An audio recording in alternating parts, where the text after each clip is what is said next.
Sir, मुझे याद है ऑपरेशन सिंदूर के समय 10 मई को जब ऐसा लग रहा था कि हमने पाकिस्तान के जो आतंकी गढ़ हैं उन पे हमला किया था तो ऑल आउट वॉर होने वाली है।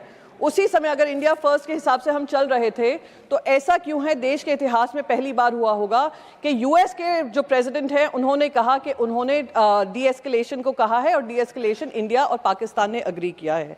और इन्होंने एक बार नहीं कहा, 50 बार कहा है कि डी एस्केलेशन उनने किया और इंडिया पाकिस्तान का पीस का समझौता उन्होंने किया। वैसे ही लगातार इंडिया यूएस डील के बारे में हमें वहाँ से बार बार खबर मिल रही है, जहाँ पे कहा जा रहा है कि यूएस प्रेसिडेंट ने बताया है हमें कि हमारी क्या डील होने जा रही है, जहाँ पे उन्होंने कहा, और इंडिया फर्स्ट के इसलिए मैं बोल रही हूँ क्योंकि उन्होंने कहा है कि रशिया से हमने अग्री किया है कि हम रशिया से तेल नहीं खरीदेंगे। कुछ दिन पहले बजट के सवेरे उन्होंने कहा था, ये भी अग्री किया है इंडिया ने कि ईरान से तेल नहीं खरीदेंगे। और जब बजट पेश हुआ तो जो चाबहार पोर्ट के बारे में बजट एलोकेशन होता था, इस बार बजट एलोकेशन नहीं हुआ है, बल्कि एक न्यूज़ रिपोर्ट ये बताती है कि हमने अपने हाथ पल्ला झाड़ दिया है चाबहार पोर्ट से। क्या ये इंडिया फर्स्ट हमारी स्ट्रैटेजी है? मैं ये पूछना चाहती हूँ इस माध्यम से, होपफुली ऑनरेबल प्राइम मिनिस्टर इसका जवाब देंगे। दुख इस बात का होता है कि कॉमर्स मिनिस्टर जो थे, कॉमर्स मिनिस्टर जब राज्यसभा चल रही थी, राज्यसभा में आकर अपना वक्तव्य नहीं दिया। उन्होंने पहले मीडिया को बात साझा की और मीडिया के सामने भी वो जो गाइडलाइंस हैं, जो फ्रेमवर्क है, उसके बारे में कुछ नहीं बता सके। ना उन्होंने प्रेसिडेंट ट्रंप की कही हुई चीज़ों का खंडन किया।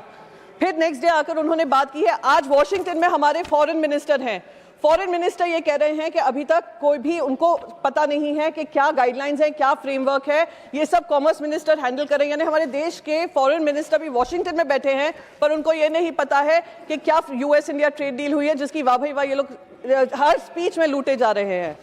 सर, दूसरी बात मैं यहाँ पर कहना चाहती हूँ कि जिस तरीके से किसानों के बारे में करीब 4 पैराग्राफ्स राष्ट्रपति के अभिभाषण में 4 पैराग्राफ्स किसानों को लेकर हैं, और वही डोनाल्ड ट्रंप के ट्वीट पे पता चला है कि tariff and non tariff barrier 0 कर दिए। यानी हमारा जो सामान वहां पर जाएगा वो 18% टैरिफ पे होगा, उनका सामान जो यहाँ पर आएगा वो 0% टैरिफ पे होगा।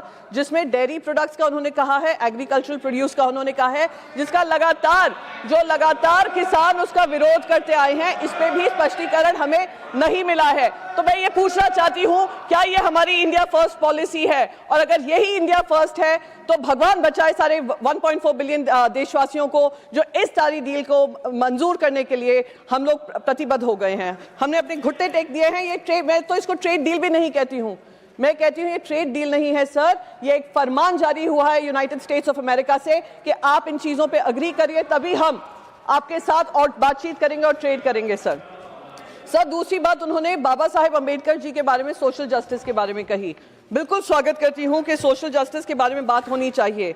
उन्होंने नेशनल एजुकेशन पॉलिसी की भी बात की, पर अगर वो इकोनॉमिक सर्वे देखती तो इकोनॉमिक सर्वे में कहा है every 1 international student coming to India 28 Indian students have left the country. Sir, इससे जो हमारा ब्रेन ड्रेन होता है, is costing the country about 3.4 billion US dollar. Sir, बस एक लास्ट चीज कहकर खत्म करूंगी, और इसी से मैं ये सोचती हूँ कि हमारे इनकमिंग बच्चे जो इंटरनेशनल स्टूडेंट्स हैं क्यों नहीं आते हैं, और हमारी जो कैंपसेस हैं, कैंपसेस में ध्रुवीकरण करने के लिए जो यूजीसी गाइडलाइंस लाया गया था, सोशल जस्टिस की आड़ में राजनीति चल रही थी, केंद्र सरकार उस पर चुप्पी बांधे रही। और मैं माननीय सुप्रीम कोर्ट का धन्यवाद करूंगी कि उन्होंने जो गाइडलाइंस, जहां पे आप ध्रुवीकरण कर रहे थे, कास्ट के अनुसार कर रहे थे, उसको खत्म करने का काम किया है। और अगर सरकार में अभी थोड़ी भी लाज बची होगी तो उस यूजीसी गाइडलाइंस को बाकायदा विड्रॉ कर एक न्यू गाइडलाइंस कैंपसेस पे लागू करेंगे। सर, इसी शब्दों के साथ मैं अपनी बात खत्म करती हूँ। Thank you so much. धन्यवाद। लाइव लगातार के वीडियो को लाइक करें, सब्सक्राइब करें और बेल आइकॉन को दबाना न भूलें।